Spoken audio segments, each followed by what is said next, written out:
Let's explain the science behind your chakras, or chakras if you're Indian. Now, people think they're not real because they're actual balls of energy in your body. That's not true, but there is a benefit to why. I'll explain later.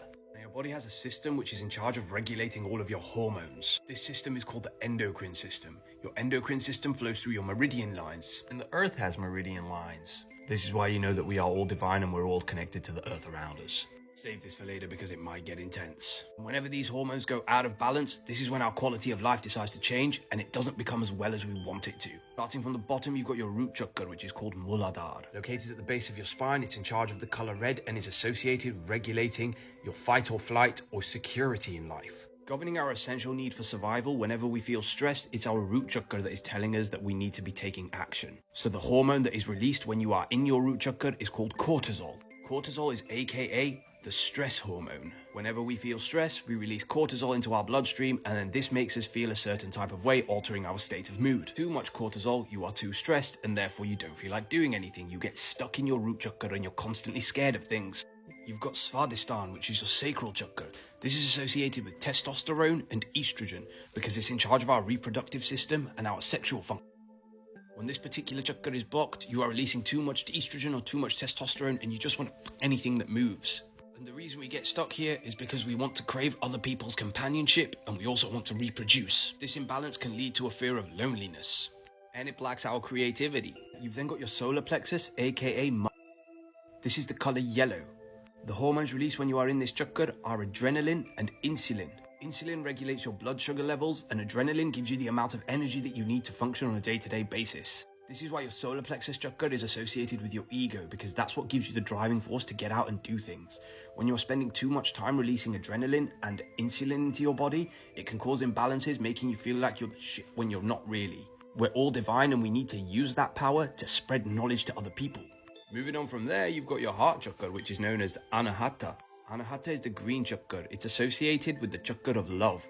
Now, this is not just love in general for another person, but love for everything around you, where you practice forgiveness, kindness, and gratitude. This is associated with the hormone oxytocin. Oxytocin is that one that gives us pleasure when we feel things that are nice. Too much oxytocin in our blood system can actually make us feel down and depressed because we realize that we're chasing something all the time. So we need to be moving upwards from there.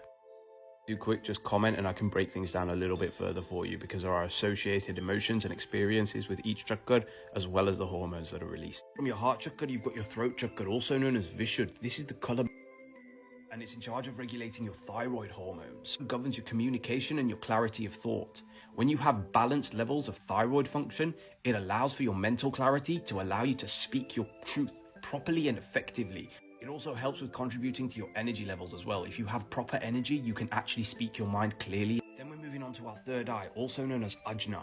Now, this one is particular for regulating your melatonin. Melatonin comes from the sun, but the more sun that we get, the more likely we are to open our third eye. But a lot of people don't realize that we actually block this by the diet, the way we cause imbalances in our other chakras, and this causes problems and it makes it harder to open your third eye. Produced by your pineal gland, which is also your third eye.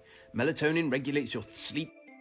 There's science behind it all. We just don't know it. You got your crown chakra, aka Sahasrara. Now this one is responsible for releasing endorphins into your system. Endorphins are natural mood enhancers and pain. When you are in this level, you understand that we're all interconnected with everything else and you start to feel a less level of stress, and these endorphins are released into your body, making you feel good. Facilitates that level of peace, bliss, joy, and enlightenment because you're not really worried about everything that's going on around you. You're kind of just centered in yourself and you just want to be nice to it. Now, let me tell you why there are balls of energy in your body.